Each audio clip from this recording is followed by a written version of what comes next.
Bonjour à tous et bienvenue sur La Ruche Média. Aujourd'hui, je reçois Raphaël Enthoven pour le livre Entretien avec Fabien Roussel, qui s'appelle Qui connaît Fabien Roussel. Je l'ai lu, je l'ai apprécié et maintenant je connais mieux Fabien Roussel. Donc ça Ah, va mais être... alors vous avez cette chance, hein. C'était Vous voyez l'objectif. qu'il gagne à être connu, celui-là, Oui, hein? tout à fait, je suis Hein, d'accord. absolument, Et voilà. alors pourquoi lui plus qu'un autre? Mais j'étais surpris par la sympathie qu'il m'inspirait. Mhm, Pour des raisons quasi biographiques, tout à fait biographiques, j'étais élevé, moi, dans une gauche anticommuniste. mhm, Mais il n'y a pas plus anticommuniste que la gauche anticommuniste. Pour moi, c'était vraiment le Parti communiste pendant très longtemps, dans une perception d'enfant, c'était le diable, c'était l'enfer. J'étais né avant la chute du mur. Et puis, j'ai été surpris, l'enfant que j'étais, mhm, et que je suis toujours, mhm, a été surpris par la sympathie spontanée que m'inspire Fabien Roussel. Alors je me dis, est-ce moi qui ai changé, mhm. ou est-ce que tout simplement la gauche est en si mauvaise santé qu'il suffise d'être tranquillement laïque et républicain pour qu'on vous trouve adorable? Et donc c'était avec cet inconnu que je Mhm. me suis tourné vers lui, que je lui ai proposé de faire ces entretiens, et qu'on a centré en vérité sur un paradoxe dont je ne crois pas qu'on ait fini de l'explorer, Mhm. qui est celui de savoir comment être républicain et révolutionnaire. Oui, il a réussi à apporter en tout cas une couleur au mot laïcité Mm. en étant dans une terminologie liée avec le communisme. En même temps, il nous a appris à regarder le mot communisme autrement, le mot laïcité autrement, là où la gauche peut-être a failli ces quelques années. Est-ce que c'est ça aussi, vous êtes attaché aussi à la laïcité qui a fait que vous l'avez choisi lui pour pouvoir expliciter plus abondamment et sortir des clichés? Non, non. Alors, effectivement, j'étais en phase avec lui sur ce qu'il disait de Oui. la laïcité, sur ce qu'il dit Mm. de la laïcité, et encore que, pas tout à Mhm. fait. Par Mhm. exemple, Fabien Roussel s'est abstenu dans le vote de la loi confortant les principes républicains, enfin la loi Darmanin.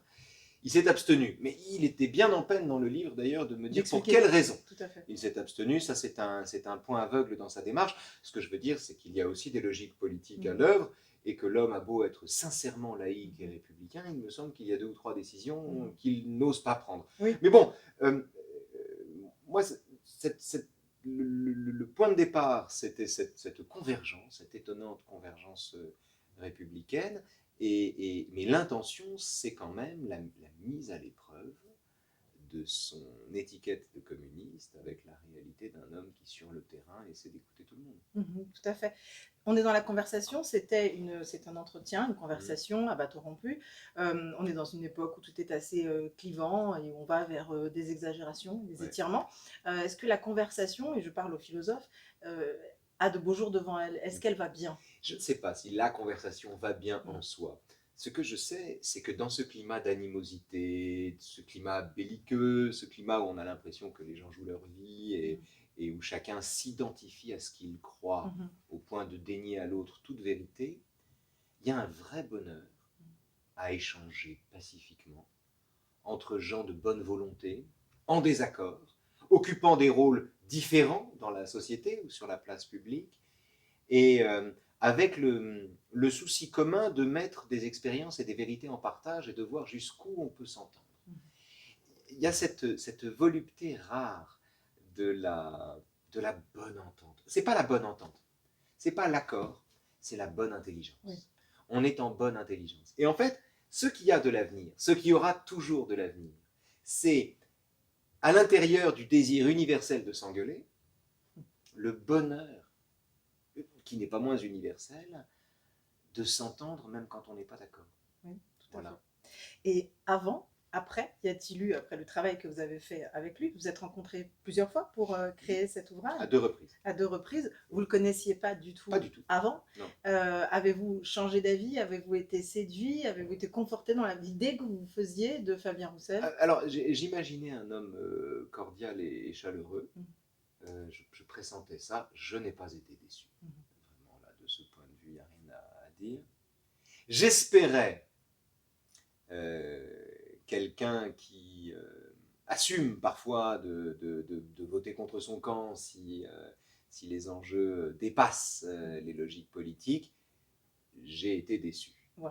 de ce point de vue, Mhm. mais j'ai été déçu. Bon, voilà, c'est comme ça, c'est la vie. Et je voulais creuser au maximum, sans préjuger de la réponse à y trouver, la question de savoir comment peut être communiste et républicain à la fois, ou révolutionnaire et républicain, ou coco et cocorico comme il le dit. Et je ne dirais pas que j'ai été déçu sur la réponse, mais je ne crois pas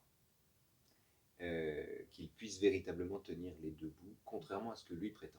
Oui, Voilà. vous avez le sentiment que c'est une posture de l'instant pour arriver à exister Non, je pense qu'il a un rapport d'idéal régulateur au communisme de son enfance, pas de son enfance, au communisme qui est le sien. Il a un rapport d'idéal régulateur à cette doctrine, mais concrètement, en pratique, c'est un homme pragmatique, c'est un élu de terrain, c'est quelqu'un qui se soucie des petits patrons, c'est quelqu'un qui ne veut pas que les gens payent trop d'impôts, c'est quelqu'un qui est auprès des réalités. Il y a dans son pragmatisme un antidote à la théorie communiste dont il se veut malgré tout le porte-parole.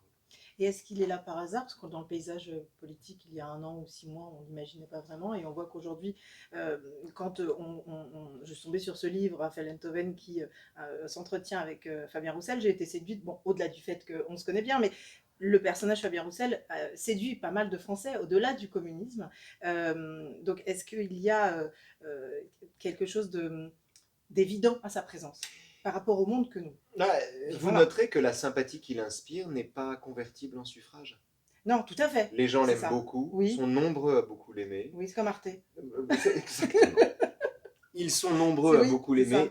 Les gens qui disent qu'ils l'aiment sont plus nombreux que les gens qui votent pour lui. Voilà, c'est comme ça. C'est comme effectivement Arte. Les gens qui adorent Arte sont plus nombreux que les gens qui regardent Arte. Il y a d'autres médias comme ça.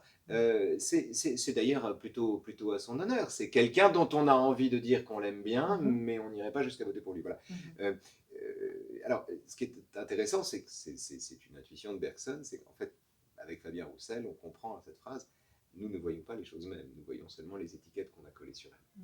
Et Fabien Roussel est retenu dans son ascension par l'étiquette, qu'il assume par ailleurs fièrement, il a raison de le faire, mais qui, à mon avis, empêche cette conversion. Et par le sentiment que son concurrent insoumis est le véritable vote utile à gauche. Donc voilà, c'est très ironique, mais... Enfin, il pâtit de ces deux choses-là. Reste que, effectivement, sa présence dans le débat public a quelque chose d'une évidence. En fait, c'est surprenant, une telle évidence. Pourquoi s'est-il imposé comme ça dans le débat public? Fallait-il qu'un tel discours de gauche et républicain manquât au débat public? C'est ça qui est pour intéressant. qu'en le tenant, soudain, il recueille autant de sympathie. De ce point de vue, le succès de Roussel est inquiétant. Non pas parce que Roussel a du succès, mais parce que ce dont il témoigne, c'est l'absence d'offres républicaines à gauche. L'absence totale d'offres républicaines à gauche. Absence temporaire. Il n'est pas impossible que Michael Delafosse ou Carole Delga fassent d'excellents candidats en 2027. Pourquoi pas mais pour l'heure, à gauche. Oui, voilà, donc c'est l'emplacement. C'est d'autant plus injuste d'ailleurs que Anne Hidalgo est toujours une impeccable républicaine. C'est un défaut. Oui, il y a un mystère de toute façon. Mais là, l'offre républicaine à gauche n'est pas satisfaisante. Oui. Vous parlez d'énormément de sujets dans le livre et à plusieurs moments, il est prêt à changer d'avis. C'est ça qui est intéressant dans votre conversation. Vous parlez à un moment, on va prendre le sujet de l'abstention parce qu'on est à quelques jours du premier tour et on parle beaucoup de ce parti de l'abstention qui est étonnant parce que finalement, c'est un parti qui agrège tout et personne, donc ça n'est pas un parti. Mais il parle de Terra Nova, il parle de 2005 et du traité sur la Constitution, et il explique l'abstention en ce sens-là. Est-ce que vous êtes d'accord avec lui? Est-ce que l'abstention nous protège? Est-ce que l'abstention est dangereuse? Voilà, c'est un moment important du livre. Oui, mais il a une lecture causale du phénomène de l'abstention. Il considère que l'abstention est consécutive à un déni de démocratie, ce qu'il interprète comme un déni de démocratie, c'est-à-dire 2005, le traité constitutionnel européen auquel les Français votent non majoritairement, puis 2007, le traité de Lisbonne, qui fait passer en loose day l'essentiel des dispositions qui étaient contenues dans le TCE en 2005. Il y voit un déni de démocratie. Moi, non. Je ne vois pas que le fait qu'un Parlement élu ratifie un traité constitutionnel ne me paraît pas un déni de démocratie. Mais enfin, apparemment, à la seconde où on fait les choses par référendum, ne plus le faire serait dénier la démocratie. Mais bon, serait sortir de la démocratie. Bon, et il interprète l'abstention également.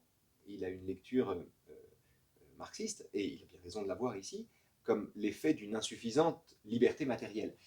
comment voulez-vous voter quand l'assiette n'est pas pleine, tout simplement. La liberté matérielle est une condition de la liberté formelle. L'expression d'une opinion vient après le droit élémentaire qui consiste à manger à sa faim. Et à bien manger en plus. En ce qui le concerne, c'est probablement ce qu'il a de plus intéressant, son discours sur la gastronomie. Oui. Mais ça, bon, c'est encore autre chose. Ce que je veux dire, c'est qu'il a cette lecture de l'abstention comme un effet, comme l'effet de quelque chose. On est très différents, là. Moi, je veux bien reconnaître qu'il y a plusieurs types d'abstention. Il y a une abstention par désintéressement de la chose publique, qui est dangereuse, à mon avis.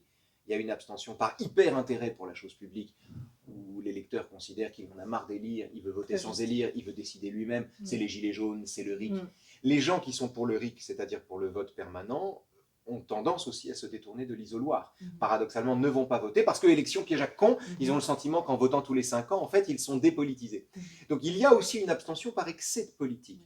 Il y a plusieurs dimensions de l'abstention. Reste que, moi je maintiens que la personne qui s'abstient est responsable du non-choix qu'elle fait. Que ne pas s'engager, c'est encore s'engager. On ne sort pas du jeu en croyant qu'on sort du jeu. Ça.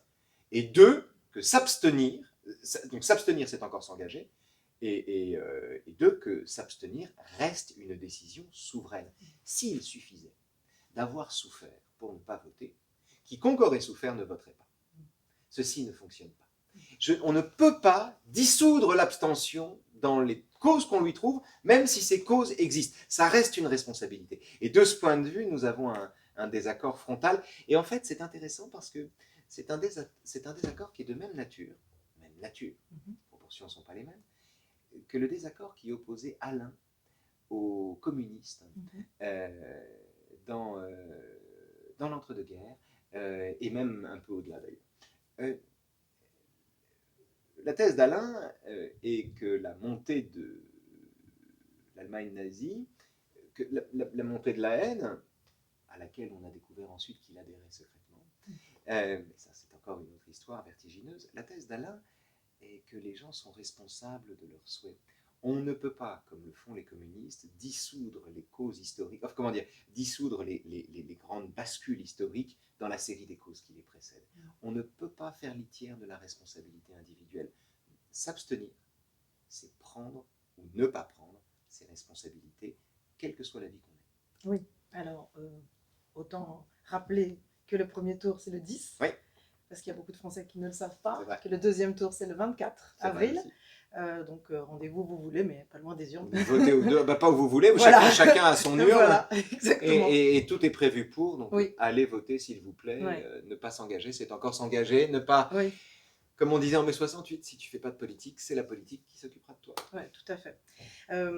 Il y a... quand on parle de communisme, on parle de radicalité. Je fais le lien avec Franck Tireur, parce que vous faites partie des fondateurs et journaliste récurrent avec l'édito chaque semaine dans Franck Tireur. L'idée, c'est justement d'être dans la raison. Il parle à la fin, sur cette dernière phrase, dernière question, Fabien Roussel, il dit « Rien ne sert de souffler sur les braises, rien ne sert d'être excessif, ce n'est pas ça qui fera que l'on sera compris. La France, notre pays, le peuple de France est aussi le pays de la mesure, de la raison. » Je fais référence aussi à Franck Tireur. Et il faut l'avoir en tête, être bienveillant, ne pas être excessif pour être complet. Quand on le lit comme ça, c'est beau, ça termine le livre. On a le sentiment justement qu'il est loin de toute forme de radicalité et qu'il prône une forme de nuance. C'est aussi étonnant, c'est le paradoxe. Il est loin de toute forme de radicalité. Oui. Il ne l'admettra pas. Oui, mais c'est ça. Mais il le dit là. Il n'est pas dans la radicalité. Bien sûr. Il peut ne pas l'admettre, c'est marqué. Et il le dit à l'occasion d'une question sur Albert Camus. Je lui pose une question sur l'homme révolté. Or, le paradoxe de la révolte camusienne, c'est qu'elle récuse la radicalité. Parce que Camus tient les positions radicales pour des positions confortables. Quand on veut tout changer, on ne prend aucun risque. Le vrai risque, c'est de consentir à ne pas tout changer, c'est-à-dire de consentir à changer tout ce qu'on peut, et non pas à ne pas tout changer. Et non à tout changer, ce qui relève de l'utopie. Et c'était une question sur l'homme révolté, sur ce que la révolte implique en termes de renoncement à la radicalité. Parce que bien souvent, l'idéal révolutionnaire se fait aux dépens de la révolte elle-même. Donc je lui expose ce paradoxe. Il ne l'avait pas en tête. Il me dit, il faut que je relise Camus. Oui, ça me donne envie de le relire. Ça me donne envie de le relire. Ouais. Mais il me fait une réponse totalement camusienne. Il me fait une réponse camusienne, il veut être complet. C'est-à-dire, dans une lettre de René Char à Camus, Euh, René Char dit à Camus, vous allez plus loin que les autres, n'ayant rien exclu. Alors, je ne sais pas si c'est Camus qui le dit à Char ou Char qui le dit à Camus, mais dans les deux cas, vous allez plus loin que les autres, n'ayant rien exclu. Mais ne rien exclure, c'est donc intégrer des éléments qui ne vont pas dans le sens de ce qu'on a envie de penser, pour être complet. Je voulais que le dialogue se termine sur ce mot-là, parce qu'il me semblait, cyniquement, sournoisement, une réfutation totale de l'ambition de la radicalité, de l'ambition radicale. Il veut être complet. Comment être radical et complet? Oui, ça me paraît une contradiction, une contradiction totale. Dans la préface aux écrits de Chamfort, Albert Camus a cette phrase prodigieuse, il dit « Il ne faut pas dans la vie se donner des principes plus grands que son caractère ». Eh bien, avec Roussel, on a le sentiment que pour la pub, pour l'affichage, parce qu'il est communiste, oui. Voilà, il se donne des principes plus grands que son caractère. Mais en pratique, la façon dont il fait campagne donne le sentiment que c'est son caractère qui l'emporte sur les principes et que c'est la raison pour laquelle il va au-delà du vote communiste. C'est intéressant parce que ça apporte un nouveau visage, en tout cas c'est une espèce de bulle d'air, de fraîcheur dans des visages dont on a l'habitude de voir, donc il y a un changement comme ça, une proposition différente avec une ouverture sur le mot communisme, donc ça permet de voir les choses autrement et de ne pas rester figé sur un mot qui aurait pu être abîmé, par exemple, il y a différents communismes dans le monde, donc on ne peut pas, voilà. Donc il amène une autre traduction. Et je faisais le lien avec Franc-Tireur parce qu'en effet, je voulais avoir... Ce qui est certain, en tout cas, c'est que ça n'est pas lui qui abîme ce mot. Ah non, mais justement, voilà. On a le sentiment qu'il le... Pas qu'il le réhabilite, mais qu'il lui amène en tout cas quelque chose d'autre. Le problème, c'est que ce qu'il réhabilite... Comment dire? Il réhabilite le communisme parce qu'il est communiste et qu'il est sympathique. Mais concrètement, il sort du communisme parce que sa pratique même du pouvoir et sa gestion du pouvoir n'est pas. Ne l'est pas. Voilà, c'est pour ça que c'est assez schizophrénique. Il n'est peut-être pas au bon endroit. C'est une histoire de place, la vie. Et là, peut-être... Bon, après, on ne va pas faire de psychanalyse. Non, c'est à lui qu'il faut poser la question. Oui, tout à fait, exactement. Moi, ce qui m'intéressait, c'était votre travail avec lui et la rencontre et pourquoi. Et donc, on a eu une très belle réponse.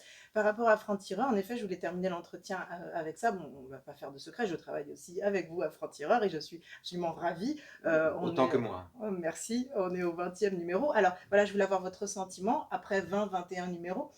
Que ressentez-vous par rapport à cette marque? Comment est-ce que ça s'est installé? Je dis une marque parce que j'ai vraiment le sentiment que ça s'est installé vraiment comme une marque affective. Les abonnés l'aiment et ça arrive dans le débat public. On ne sait pas qui va être au deuxième tour, mais ça arrive bien. Vous savez ce qui s'est passé avec Franc-Tireur? C'est magique ce qui s'est passé avec Franc-Tireur pour une raison simple. On a trouvé un lectorat. Oui. On a trouvé notre lectorat. Et vous savez pourquoi on l'a trouvé, à mon avis? Parce qu'on ne l'a pas cherché. On a trouvé notre lectorat parce qu'on n'a pas cherché à lui plaire. Parce qu'on n'a pas cherché à faire le journal qu'un certain lectorat attendait. On a juste, ce journal est né du sentiment qu'il n'y avait pas dans le paysage médiatique un espace pour exprimer l'amour de la République ou de la liberté de cette façon-là, qui emprunte autant au code du généraliste qu'au code du satirique. Et ceci n'existait pas. Mais on ne s'est pas posé la question du public. On a juste senti qu'il y avait là quelque chose à faire et qu'il y avait une famille en latence. Et quand on a réuni les gens, souvenez-vous, en amont même du numéro 0, des gens qui se connaissaient sans se connaître, qui ne s'étaient jamais rencontrés mais qui se connaissaient, se sont tout de suite bien entendus. Et c'est ça qui nous a confortés dans le sentiment qu'il y avait une raison d'être à ce journal. Et donc, du coup, depuis, la ligne est celle d'avoir une proposition politique très claire, homogène, cohérente, très engagé, non assimilable, non assignable à un mouvement en particulier, mais en revanche, tout à fait identifiable par son lecteur, de manière à ce que les gens qui nous approuvent tout à fait, et les gens qui nous désapprouvent prennent du plomb dans la tête. Ouais, ben voilà, donc c'est être utile, pour le coup on parlait de votre utile tout à l'heure, voilà, il y a une vraie utilité à Franc-Tireur. Juste pour terminer, rappelez le titre. L'idée du titre et qu'est-ce qu'il y a derrière ce choix-là. Voilà. Le titre, d'abord le titre, c'est un mouvement de résistance, et puis surtout, dans le Franc-Tireur, il y avait le mot de franchise, moi, qui me fascine, qui me frappe. C'est-à-dire que Franc-Tireur est un journal qui combine l'exigence de rationalité et l'envie de se battre. Ou plus exactement, le désir de pondération et le fait de descendre volontiers dans l'arène pour échanger des coups et dans la mesure du possible au-dessus de la ceinture. Et donc on est tireur, mais on est franc. est d'abord franc avec nous-mêmes. Donc au-delà même de la référence historique, Mhm. du fait qu'en somme c'est la résistance qui est en jeu ici, au-delà de ça, il y a le mot lui-même qu'on peut décomposer parce que dans ce mot composé, dans ces deux parties, exprime vraiment les deux dimensions du journal qui sont l'objectivité et la colère. Voilà, donc on répond à une attente et on tient bon sur les promesses. On Donc tient bon.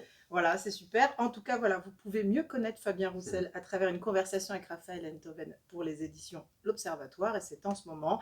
Et c'est maintenant qu'il faut lire justement ces livres-là pour nous apprendre à penser différemment en dehors des étiquettes. Voilà.